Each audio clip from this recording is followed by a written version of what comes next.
Welcome to അമ്മമ്മ kitchen. ഇന്ന് ഇവിടെ ചെയ്യാൻ പോകുന്നത് ഗോതമ്പ് മാവ് കൊണ്ടുള്ള പുട്ടാണ്. അത് ചിരട്ടിയിൽ എങ്ങനെയാണ് ഉണ്ടാക്കുന്നത് ഞാൻ കാണിച്ചു തരാം. അതിന് ആദ്യം വന്നിട്ട് ഇതിന് വറുക്കണം. ഗോതമ്പ് മാവ്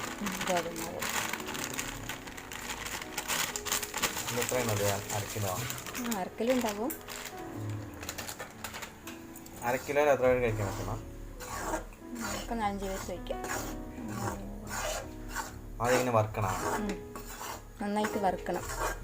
കളർ ചേഞ്ച് ആകും. അതുവരെ വറുത്താലാണ് അത് കഴിക്കുന്ന സമയത്ത് ഉതിരുതിരായിട്ട് വരാൻ വരുള്ളൂ. അത് ഈ പദത്തിൽ വറുത്തെടുക്കണം. ശകലം നമുക്ക് വെള്ളം ഒഴിച്ചിട്ട് കുറേശ്ശെ വെള്ളം ഒഴിച്ചിട്ട് തളിച്ചിട്ട് ഒഴിക്കാൻ പാടുള്ളൂ. ഒഴിക്കാൻ പാടില്ല, തളിച്ചിട്ട് അത് നമ്മൾ അരിയിൽ പുട്ടുണ്ടാക്കില്ലേ, അതേമാതിരി തന്നെ കുറച്ച് നല്ല കറക്റ്റായിട്ട് ഇതാക്കണം. ഗോതമ്പാവായത് കൊണ്ട് ഒട്ടിപ്പിടിക്കും. ഈ പരുവത്തിൽ കുഴച്ചെടുക്കണം. കുറച്ച് വെള്ളം തളിച്ചിട്ട് ഈ പരുവത്തിലെടുത്ത് തന്നെ കറക്റ്റായിട്ട്.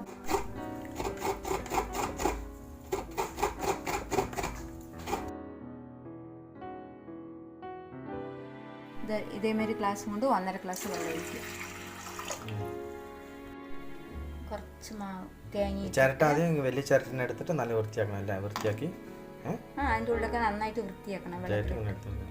തേങ്ങ അത് പിന്നെ ഹോൾസ് ഇടണം, ഹോൾസ് ഉണ്ടാകാമല്ലോ. അടുത്തത് കുറച്ച് തേങ്ങ.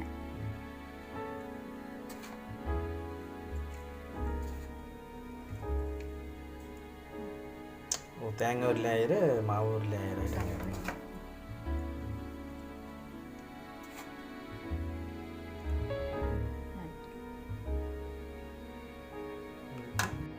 എന്നിട്ട് അടുത്തത് വന്നിട്ട് ഇതിലെന്താ വെച്ചാൽ വിസിലിന് പകരം അതിനങ്ങനെ ചിരട്ടനെ വയ്ക്കാം. കുറച്ച് ലൂസായിട്ട് പറഞ്ഞാൽ തുണി വല്ല ചുറ്റല്ലേ മാം? കുഴപ്പമില്ല, തുണി വേണമെങ്കിൽ ചുറ്റുക. അവിൽ നല്ല ഹൈയിൽ വെച്ചാൽ മതി. എന്നിട്ട് നീ വെച്ചിട്ട് മൂടി വയ്ക്കാം. മൂടിമാരെ വെച്ച് മൂടാം. അത് 10 മിനിറ്റ് കഴിഞ്ഞിട്ട് എടുത്തു പറഞ്ഞാൽ പുട്ട് റെഡി ആയി.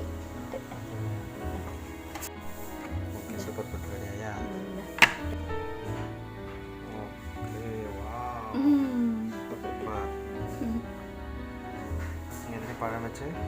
പഴം, പപ്പടം, പിന്നെ ചെറുപയർ കൂട്ടാൻ എന്ത് വേണമെങ്കിലും നന്നായിട്ട് സൂപ്പറായിട്ടുണ്ടാവും. പഞ്ചസാര കൂട്ടി കഴിക്കുക. ഇത് നിങ്ങൾക്ക് എല്ലാവർക്കും ഇതേമാതിരി നിങ്ങൾ ട്രൈ ചെയ്തിട്ട് നിങ്ങൾക്ക് എല്ലാവർക്കും ഇഷ്ടപ്പെട്ടിട്ടുണ്ടെങ്കിൽ ലൈക്ക് തരിക, കമൻറ്റ്സ് ചെയ്യുക.